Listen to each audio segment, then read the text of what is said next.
রাস্তা করে দিয়েছিলেন। তার মধ্য দিয়ে মুসা আলাইহিস সালাম তার বাহিনী নিয়ে সমুদ্র অতিক্রম করেছিলেন।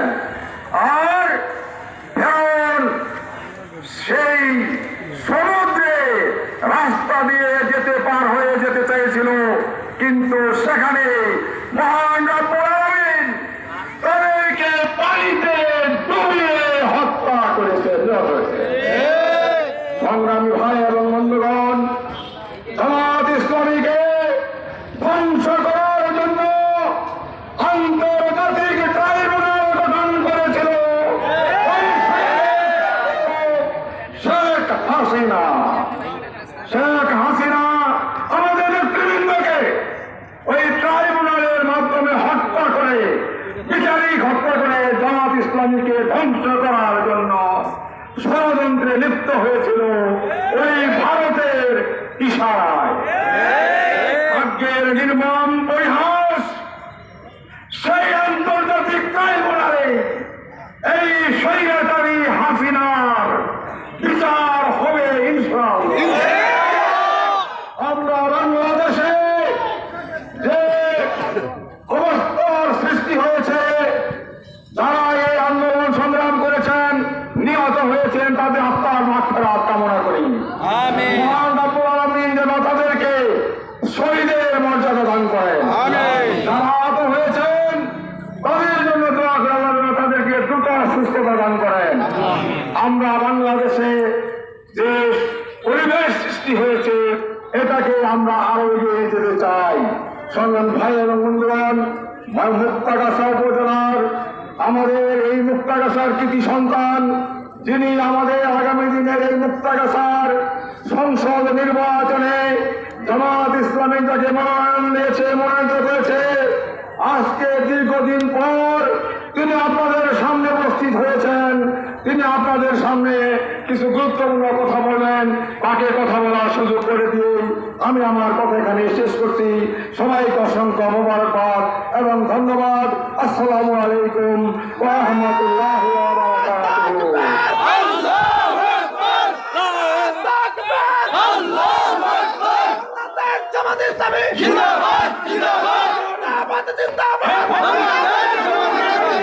গুরুত্বপূর্ণ বক্তব্য রাখবেন বাংলাদেশ জামাত ইসলামী কেন্দ্রীয় নির্বাহী পরিষদ সদস্য, কেন্দ্রীয় প্রচার সম্পাদক, মুক্তাগাছার গণমানুষের নেতা, মুক্তাগাছার মনোনীত সংসদ সদস্য পদপ্রার্থী জনাব অ্যাডভোকেট মতিউর রহমান।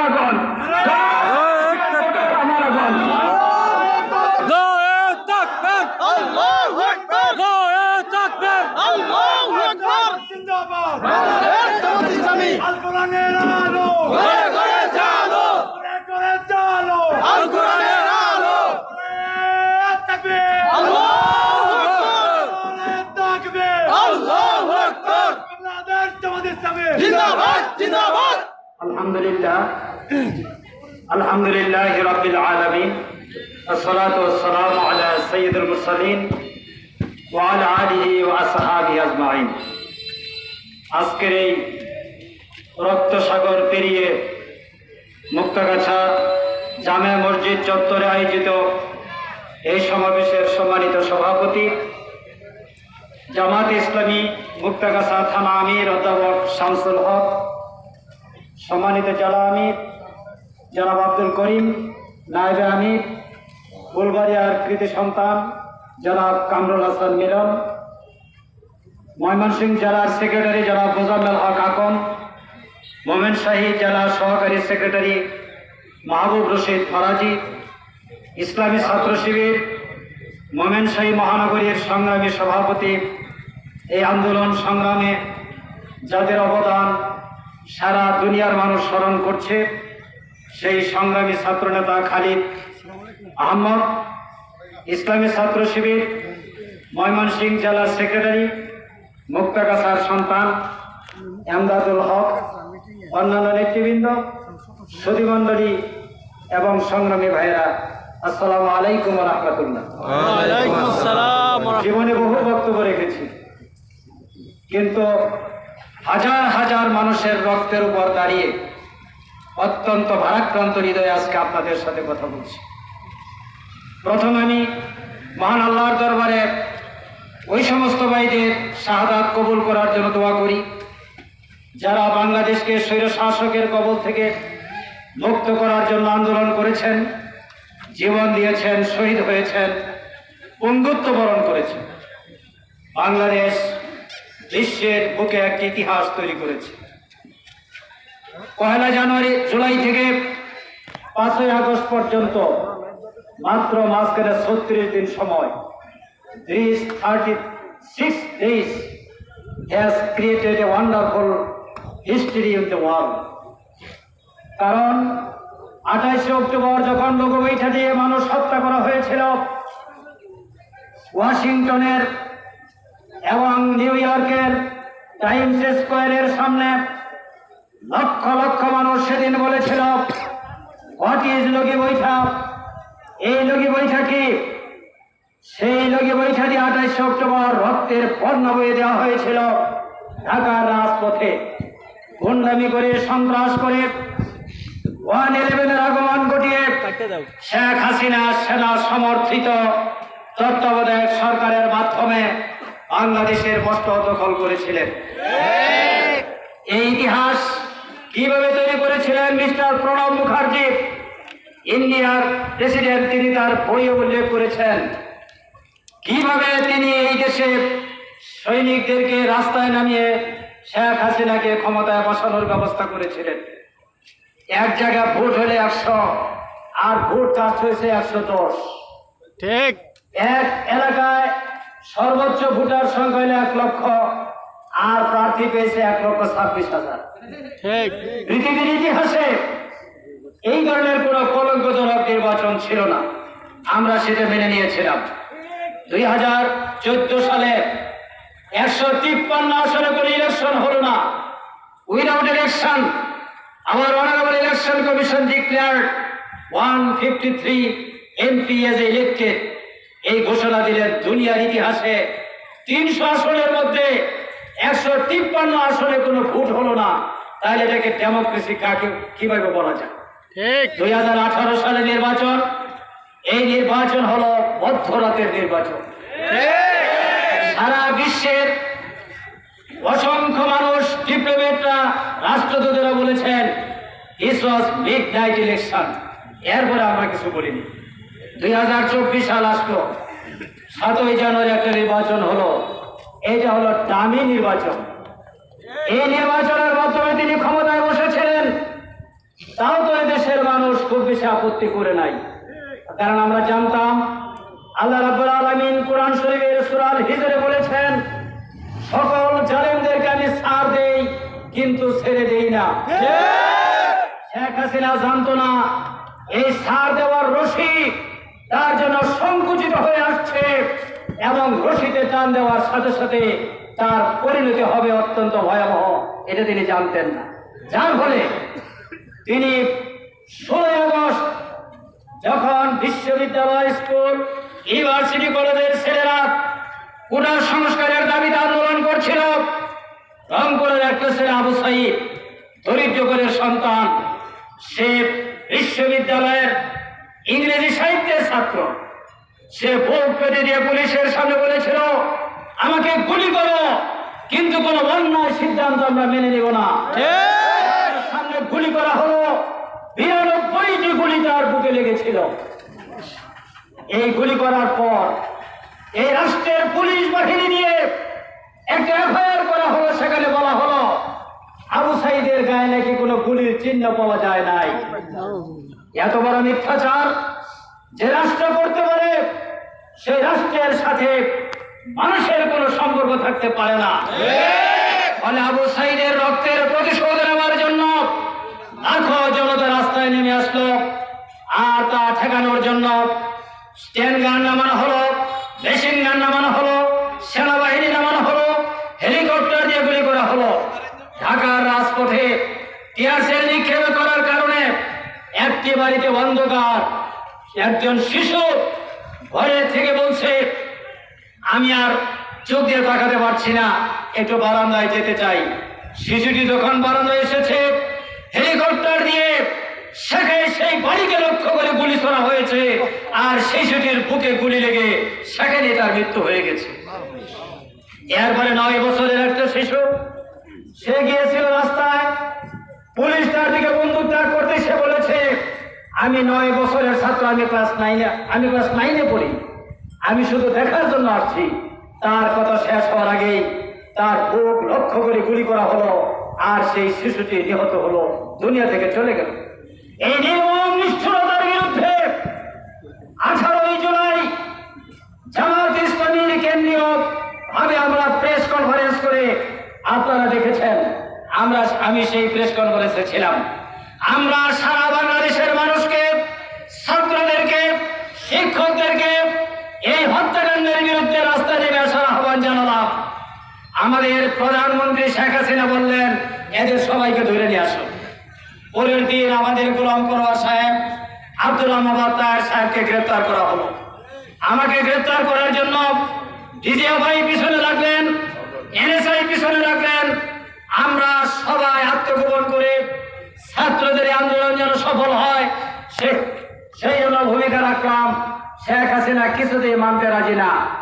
সব দিক থেকে যখন রিপোর্ট আসলো এই মাঠ আর আপনার নিয়ন্ত্রণে নাই, তিনি 1 আগস্ট ঘোষণা দিলেন, যেহেতু এই আন্দোলনের সাথে জামাত আর ছাত্র শিবির আছে, সুতরাং তাদেরকে নিষিদ্ধ ঘোষণা করে দিলেন তিনি। সেই দিন সারা দুনিয়া থেকে ফোন এসেছে, কাবা শরীফের গিলাফতের অসংখ্য মানুষ চোখের পানি ফেলে দোয়া করেছে, হে আল্লাহ, যে জালেম সরকার জামাতের নেতাদেরকে ফাঁসি দিয়ে হত্যা করেছে, সেই সরকার আজকে জামাতকে নিষিদ্ধ ঘোষণা করলো, তুমি তার বিচার করো। আল্লাহ রাব্বুল আলামিন মাত্র 4 দিন পর ওনাকে এই বাংলাদেশের মাটিতে নিষিদ্ধ ঘোষণা করে দিলেন। কি দম্ভ, কি দাম্ভিকতা, কি অহংকার, কি তার দাপট! তিনি বললেন যে শেখ হাসিনা কোনোদিনও পালিয়ে যায় না। আপনি কোথায় আছেন এখন? এত বড় সাহস! আপনি গণভবনে থাকতেন, সেনা প্রধান গিয়ে বলছেন যে বিশাল জনশক্তি উত্তরা থেকে আসছে এবং যাত্রাবাড়ি থেকে আসছে, শাহবাগ থেকে আসছে, এদের এই গণভবনে আসতে আমরা অঙ্ক করে হিসাব করে দেখেছি মাত্র 45 মিনিট সময় লাগবে। আপনি যদি এইখান থেকে হেলিকপ্টার যোগে না পালান, আপনাকে রক্ষা করা আমাদের পক্ষে সম্ভব নয়। আর তিনি বলেন তিনি নাকি পালাবেন না। 45 মিনিট সময় পাওয়ার পর হেলিকপ্টার যোগে সাদা একটা কাপড় পরিধান করে ডান দিকে একটা ভ্যানিটি ব্যাগ লটকিয়ে তিনি দেখছেন, আপনারা ওই জায়গা থেকে তিনি বঙ্গভবনে গিয়েছেন। হেলিকপ্টার যোগে প্রেসিডেন্টের কাছে আনুষ্ঠানিকভাবে পদত্যাগপত্র দাখিল করে ওখান থেকে তিনি এয়ারপোর্টে গিয়েছেন সেনা নিয়ন্ত্রিত এলাকায়। সেখান থেকে একটি মালবাহী, যেখান থেকে মাল পরিবহন করা হয়, মালবাহী একটি বিমানে করে বাংলাদেশ থেকে তিনি বিদায় নিয়েছেন। এটা ছিল তার জন্য অনিবার্য। অধ্যাপক আবু সাঈদের নাম আপনারা অনেকে শুনেছেন। তিনি আওয়ামী লীগের একজন বুদ্ধিজীবী। তিনি বলছেন, প্রথম আলোতে লিখেছেন, গণতন্ত্রহীনতার অনিবার্য পরিণতি হলো এটা। শেখ হাসিনা তার সাঙ্গপাঙ্গরা দুনিয়া থেকে বাংলাদেশ থেকে বিদায় নিয়েছে, কিন্তু তাদের ষড়যন্ত্র থামে নাই। ভারতে এসে তারা ষড়যন্ত্র করছে। তার পুত্র এক এক কথা কয়, আমার মা রাজনীতিতে আসবে না, আবার বলে পদত্যাগ করে নাই, আবার আমরা আসতেছি। মানুষের মাথা তো কিছু ঠিক থাকার কথা, এত আবল তাবল প্রধানমন্ত্রীর ছেলের মুখে এটা মানায় না। আমরা বাংলাদেশের মানুষ একটা নতুন জীবনের দিকে ধাবিত হতে চাই। বাংলাদেশের 54 বছর এই দেশে কোনো সিস্টেম দিতে পারে নাই। রাজনীতি মানে এখানে হিংসা, বিদ্বেষ, জ্বালাও, পুরাও এবং লুণ্ঠন, অরাজকতা, হত্যা, জুলুম, নির্যাতন, এই রাজনীতিকে আমরা পরিবর্তন করে দিতে চাই। জামায়াত ইসলামীর 2 জন এমপি, 2 জন মন্ত্রী প্রমাণ করেছেন তাদের হাতে যদি দায়িত্ব দেওয়া হয়, কোনো দুর্নীতি হবে না, কোনো দুঃশাসন হবে না, কোনো মানুষ ঠকবে না। সুতরাং জাতির এই সন্ধিক্ষণে বাংলাদেশের মানুষের কাছে জামাত দাঁড়িয়েছে, আমরা একটা পরিবর্তন চাই। এই সংবিধান, যে সংবিধান চোর তৈরি করে, ডাকাত তৈরি করে, এই সংবিধান পরিবর্তন করে কোরআনের সংবিধান আমরা কায়েম করতে চাই। সুতরাং রাষ্ট্র ক্ষমতায় যাওয়ার আগে সংস্কার করতে হবে। ভোট দিয়ে পাশ করে স্বৈরাচার তৈরি করার জন্য বাংলাদেশের সংবিধান নয়। বাংলাদেশের সংবিধান হলো মানুষের জীবনের নিরাপত্তা দিতে হবে, আইনের শাসন কায়েম হবে, পুলিশ আইনের অনুগত থেকে দায়িত্ব পালন করবে। আর পুলিশকে আইনের অনুগত নয়, আওয়ামী লীগের অনুগত কেনার বাহিনী বানানো হয়েছিল। এই জন্য আজকে ওই সমস্ত পুলিশ অফিসাররা তারা আজকে গা ঢাকা দিয়েছেন। আমরা তো আপনাদের বিরুদ্ধে কোনো যুদ্ধ ঘোষণা করি নাই, আপনারা পালাইলেন কেন? আপনারা রাজনৈতিক নেতার মতো বক্তব্য দিয়েছেন, যার জন্য আজকে জনরোষের কারণে আপনারা 13 ফিট ওয়াল ডিঙ্গে পালাইতে গিয়ে হাত পা ভেঙে এখন হাসপাতালে পড়ে আছেন।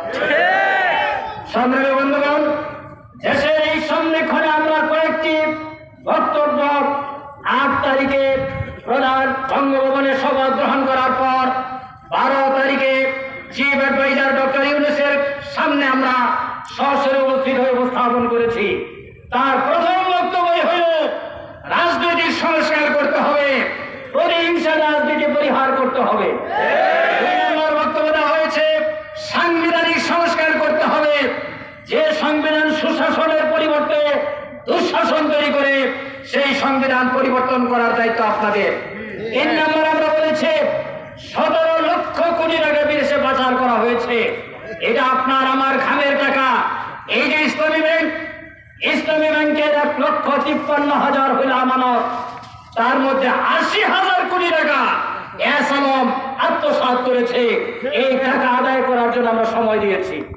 নির্দিষ্ট সময়ের মধ্যে যদি এই টাকা আদায় না হয়, বাংলাদেশের কোটি কোটি মানুষ সেই টাকা আদায় করে ছাড়বে ইনশাআল্লাহ। 17 কোটি লক্ষ কোটি টাকা, 1 টাকা নয়, 17 লক্ষ কোটি টাকা বিদেশে পাচার হয়েছে। টাকা পাচার করার কারিগর মিস্টার সালমান এফ রহমান। গাড়ি ছেড়ে দিলেই বোধ হয় তিনি বেঁচে যাবেন, কিন্তু বাঁচেন নাই। একটা লুঙ্গি পরে কত সুন্দর দেখা যাচ্ছে। যারা সারা জীবনে শীতে ঘুমিয়েছেন, লুঙ্গি একটা পরে আর কালো বানিয়ে চোখ, আর আমাদের আইনমন্ত্রী সাহেব সারা জীবন যিনি বেআইনি কাজ করেছেন, ছদ্মবেশে পালাতে গিয়েছিলেন। রাষ্ট্রের পুলিশ শুধুমাত্র রাজনৈতিক পট পরিবর্তন হয়েছে। 2 দিন আগে এদেরকে যারা স্যালুট করতো তারাই এদেরকে ধরে নিয়ে আসছে।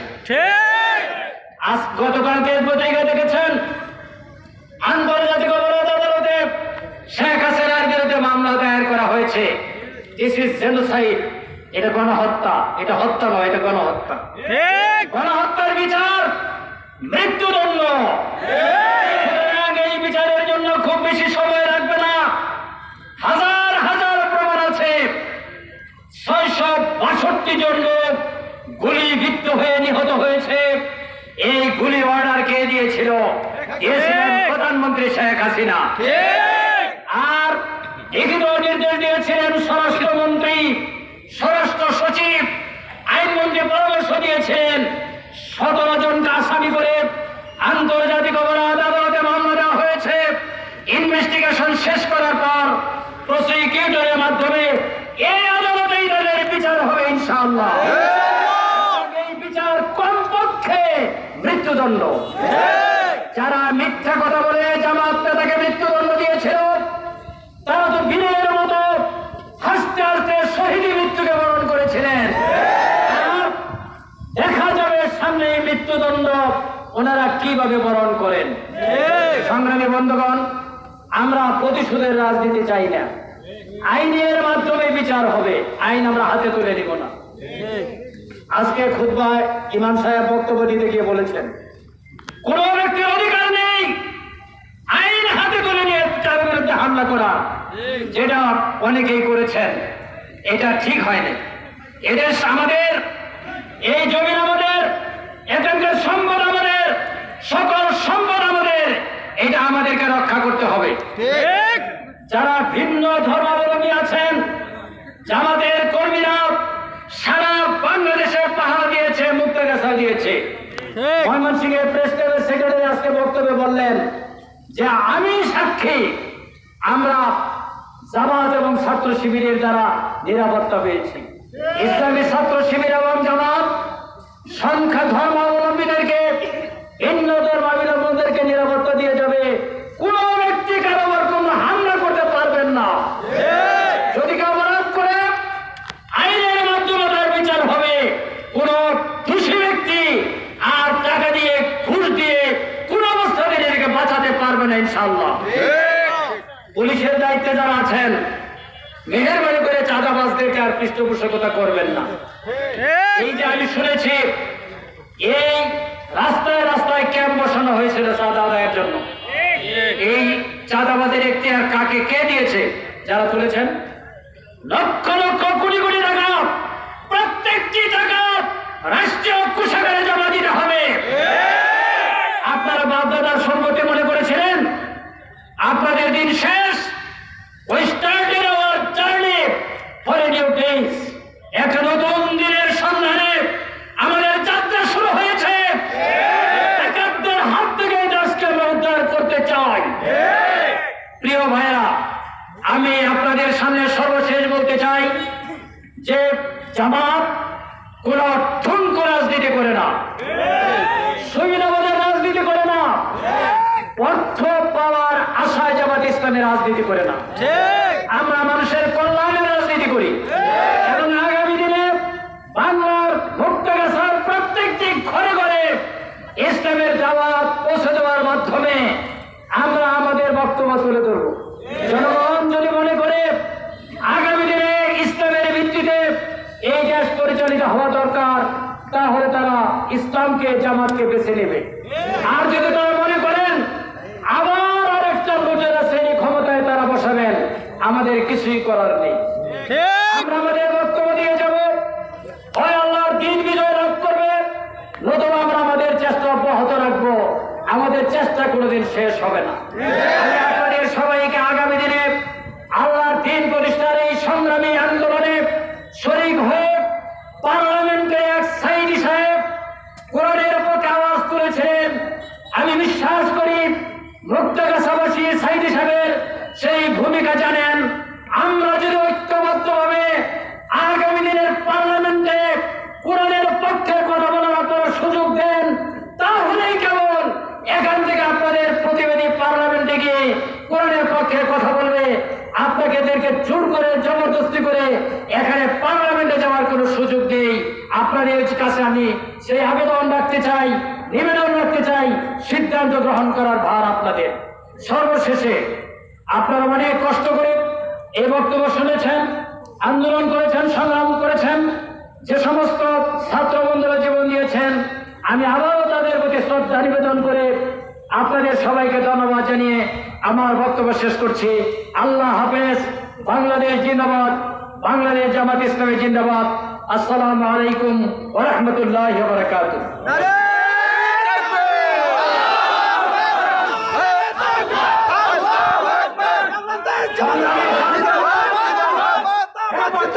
বাংলাদেশ বক্তব্য পেশ করবেন বাংলাদেশ জামাত ইসলামী মুক্তাগাছা উপজেলা শাখার সংগ্রামী আমির অধ্যাপক শামসুল হক।